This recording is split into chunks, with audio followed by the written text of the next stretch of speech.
Section 1. The Origins. Different worlds, same fire. Before they became icons, both Slash and Eddie came from radically different backgrounds.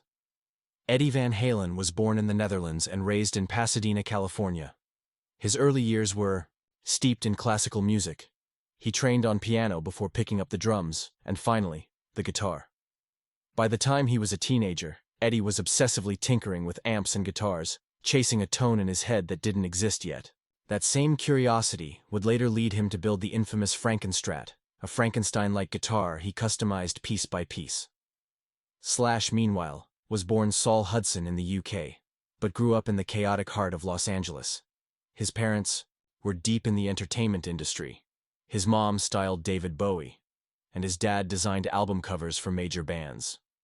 Surrounded by rock royalty but living a wild, unstructured life, Slash found focus when he picked up the guitar at age 15. He practiced for hours every day, finding solace in bluesy licks and classic rock riffs.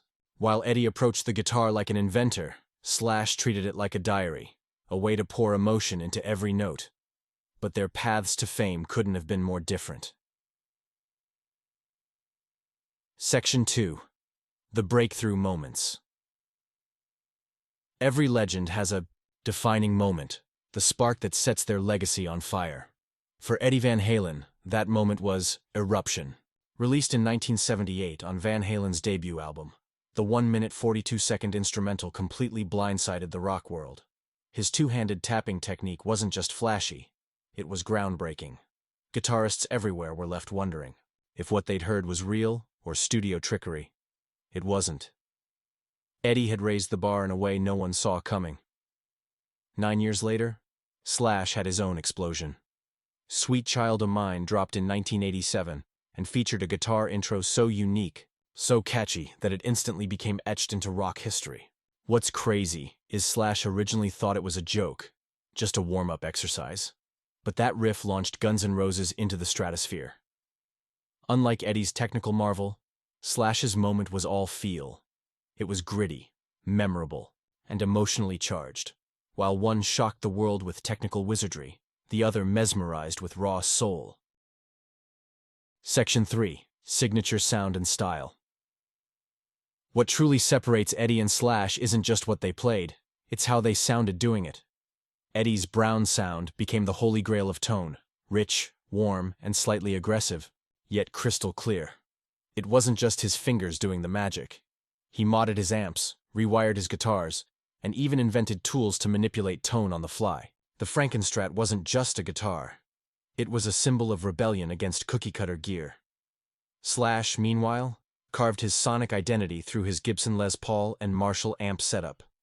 His tone is thick and bluesy, full of mid-range, punch, and dripping with sustain. He leaned hard on the wah pedal, adding a vocal quality to his solos that made them feel like conversations. While Eddie built new tools for expression, Slash mastered the tools that were already there, and made them sing in ways that were unforgettable. But being great at playing is only one part of influence. Section 4. Influence on guitar players. Eddie didn't just inspire players, he sparked a revolution. After Eruption, guitarists across the world scrambled to copy his tapping techniques, speedruns, and whammy dives. A whole generation of shredders emerged in his wake. Steve Vai, Joe Satriani, Dimebag Darrell, all citing Eddie as the catalyst for their playing. He didn't just raise the bar, he changed what the bar looked like. Slash's influence was different, more emotional than technical. He made people want to pick up a guitar, not to shred, but to feel something. Players like Miles Kennedy, Sinister Gates, and even younger artists like Jared James Nichols have cited Slash as the reason they started playing. His solos didn't need 100 notes per second, just the right ones at the right time. He reminded people that you didn't have to be a virtuoso to be powerful. You just had to be real. Still, their impact reached far beyond the fretboard. Section 5. Cultural and Industry Impact. Eddie Van Halen wasn't just a guitarist. He was a symbol of 80s musical innovation. His sound defined an era of hard rock, and his appearance on Michael Jackson's Beat It proved he could cross genres without compromising. He helped bring the Guitar Hero into the mainstream and turned gear tweaking into an art form. Without Eddie, the modern guitar rig, with its emphasis on tone sculpting, might not exist in its current form. Slash, on the other hand, became the visual identity of rock and roll. That top hat, that cigarette, that Les Paul slung low. You didn't even need to hear a note. One glance, and you knew it was Slash. He was part of the last great rock image era, before grunge tore it all down.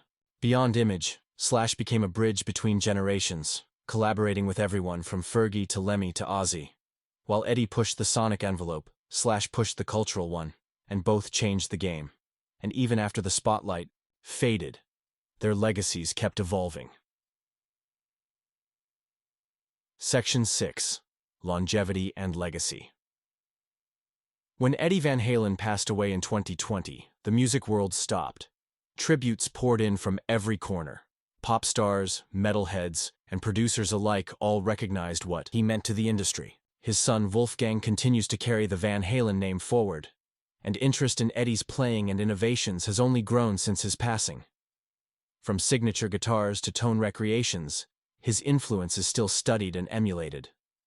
Slash, meanwhile, is very much alive and still rocking. He's released solo albums, worked with Miles Kennedy and the Conspirators, and rejoined Guns N' Roses for one of the most successful reunion tours in history. His playing remains sharp, his tone unmistakable, and his attitude unchanged. While Eddie's story ended too soon, Slash's is still unfolding, and his influence continues to evolve with every note he plays. So, when the dust settles, who really left the bigger mark? Conclusion. Eddie Van Halen rewrote the technical playbook and redefined what a guitar could do. He was an architect of sound, an inventor, and a pioneer. Slash, on the other hand, brought the soul back to guitar playing. He made emotion cool again. His riffs were anthems, and his solos felt like they were pulled straight from the heart. One of them turned the guitar into a machine of innovation. The other turned it into a voice that could scream, cry, and shout. So who was more influential? The answer might come down to one simple question. Did you pick up a guitar to break rules, or to tell your story? Either way, we all owe something to both.